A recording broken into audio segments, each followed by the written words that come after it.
வணக்கம். நாங்கள் மாட்டு பொங்கலுக்கு வீட்டில் சாம்பிராணி போட்டுட்டு மறுநாள் அமாவாசைக்கு வந்துட்டு நாங்கள் பவானி, இங்கே ஈரோடு கிட்டே இருக்குது பவானி ஆறு, அங்கே போய் திதி கொடுக்கறதுக்காண்டி நாங்கள் எல்லோரும் கிளம்பி அங்கே போயிட்டோம். போகிற வழியில் வந்துட்டு நல்ல முருகருக்காண்டி பால்குடம், அந்த ஊரே பால்குடம் எடுக்குது போல், அவ்வளோ ஒரு கூட்டம், அவ்வளோ சவுண்டு, அவ்வளோ அழகாக எடுத்துக்கிட்டு போனாங்க. அதை நாங்கள் பார்த்தோம். நீங்களும் அதை பாருங்கள். நம்ம ஊர்லாம் பால்குடம் பார்த்துருக்கோம்.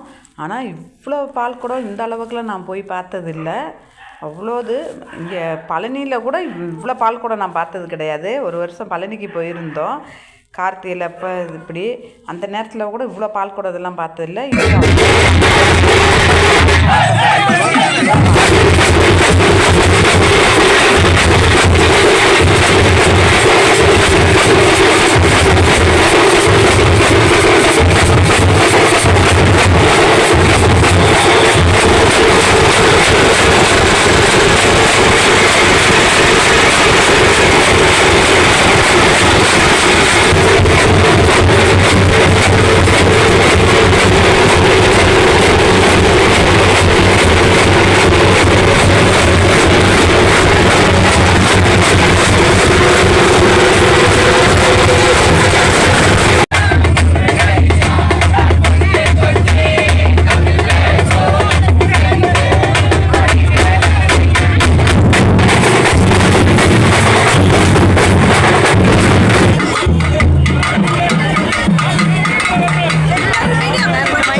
முருகர் கோயிலுக்குங்கிறாங்க. ஆனால் எங்கள் கங்கண கோயிலா?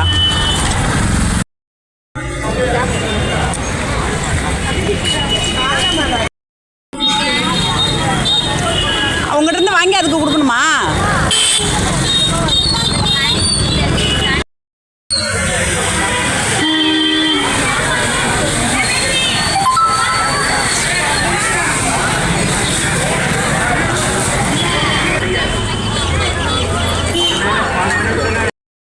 சரி, வரேன் இருங்க, வரேங்க.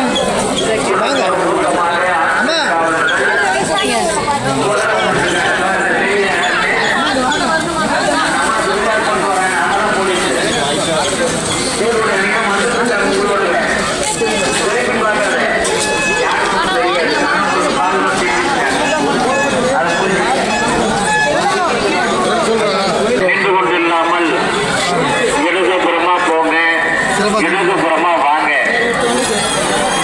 அதே போல தர்ப்பணம் செய்ய வருகின்ற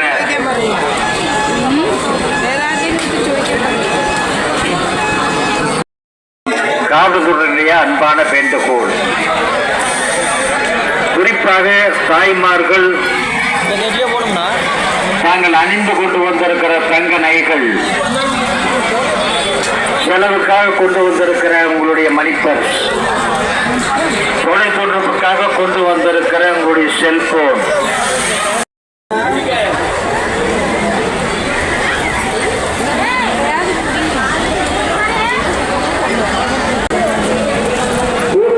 விநாயகர் கோயில் பக்கத்துல கூட்டமா நிக்காதீங்க ஐயா.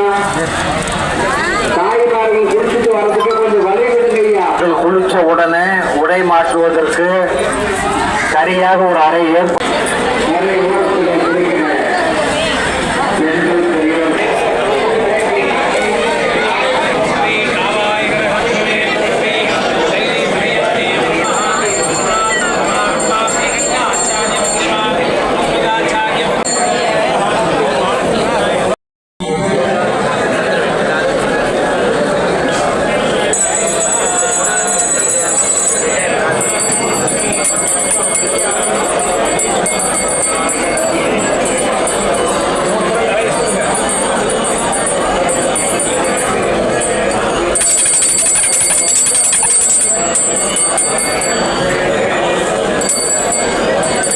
அப்படியே பவானியில் போய் தர்ப்பம் கொடுத்துட்டு அப்படியே வீட்டில் வந்து அம்முகிட்ட வந்துட்டு நாங்கள் அம்முவும் எங்கள் அக்கா பொண்ணையும் வீட்டில் விட்டுட்டு போயிருந்தோம். சமைச்செல்லாம் வைங்க அப்படின்னு சொல்லிவிட்டு அவங்க சமைச்செல்லாம் வச்சுருந்தாங்க. நாங்கள் வந்த கையோடு வந்து சாம்பிராணி போட்டுட்டு காக்காவுக்கு சாப்பாடு வச்சுட்டு எல்லோரும் சாப்பிட உட்காந்துட்டாங்க. எங்கள் அக்கா தான் எல்லாம் செஞ்சாங்க. எங்கள் மாமா அவங்க எங்கள் அக்கா எல்லாருமே வீட்டில் தான் இருந்தாங்க.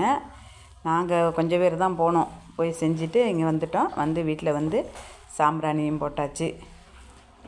அம்மு எல்லாமே அதுக்கு முன்னாடியே எல்லாம் அம்மு சமைச்செல்லாம் வச்சுருந்துச்சு. அம்மும் அவங்க எங்கள் அக்கா பொண்ணு சேர்ந்து சமைச்செல்லாம் வச்சுருந்தாங்க.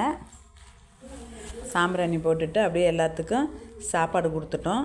எல்லோரும் ஊருக்கு போகணும் அப்படின்னு சொல்லி கிளம்பிக்கிட்டு இருந்தாங்க. எங்கள் அக்கா அவங்க உடலை நாளைக்கு போய்க்கிடலாம் அப்படின்னு சொல்லிட்டு இருந்தாங்க. அப்படி இருந்தாலும் இல்லை நாங்கள் போய் வீட்டில் வேலை இருக்குன்னு சொல்லி எங்கள் அக்கா அவங்க கிளம்பிட்டாங்க. சாப்பிட்டுட்டு சாமியை கும்பிட்டுட்டு அப்படியே கிளம்பிட்டாங்க. எல்லாத்துக்கும் துண்ணூறு பூசுறதுக்காண்டி போய் எங்கள் அக்கா போய் துண்ணூறு தட்டை எடுத்துகிட்டு வந்தாங்க. வந்து எல்லாத்துக்கும் பூசி விட்டாங்க. அந்த குழந்த உடனே நானும் பூசி விடுவேன் அப்படின்னு சொல்லிவிட்டு அடம்பிடிச்சு அந்த தட்டை எடுத்துகிட்டு வர சொல்லி எல்லாத்துக்கும் பூசிக்கிட்டு இருந்துச்சு. அவங்க அப்பாவுக்கு எங்களுக்கு எல்லாத்துக்கும் அந்த குழந்த பூசி விட்டுச்சு. பூசி விட்டுட்டு சும்மா விளையாட்டுக்கு சும்மா எடுத்து எல்லாத்துக்கும் பூசி விட்டுச்சு. அது பாருங்கள். அதோட அவங்களும் ஊருக்கு கிளம்பிட்டாங்க. அந்த எங்கள் அக்கா பையனும் கிளம்பிட்டான். பாருங்கள். எங்கள் அக்காவுக்கு பாவம் எப்படியோ இருக்குது, எல்லாம் ஜேன்னு இருந்துட்டு கிளம்புறீங்களேன்னு சொல்லி கவலையாக இருந்தாங்க. அப்புறம் நாங்கள் கிளம்பிட்டோம். இந்த வீடியோ பிடிச்சிருந்துச்சுனாக்கா ஒரு லைக் பண்ணிடுங்க. நன்றி.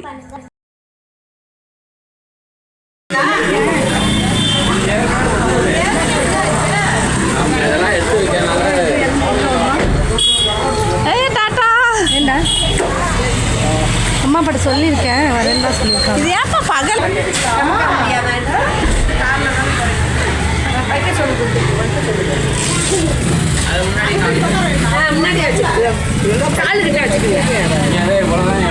காலுக்கிட்ட வச்சுட்டு நாங்கள் எங்கே மனசு காலுக்கிட்ட ஏதாவது வச்சாலும் ஏன் காலு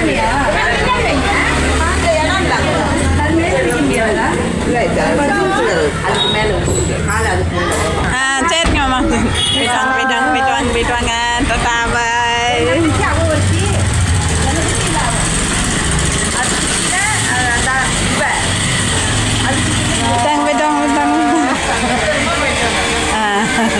அம்மாக்கு இருக்குன்னு ஆசை பாவம்.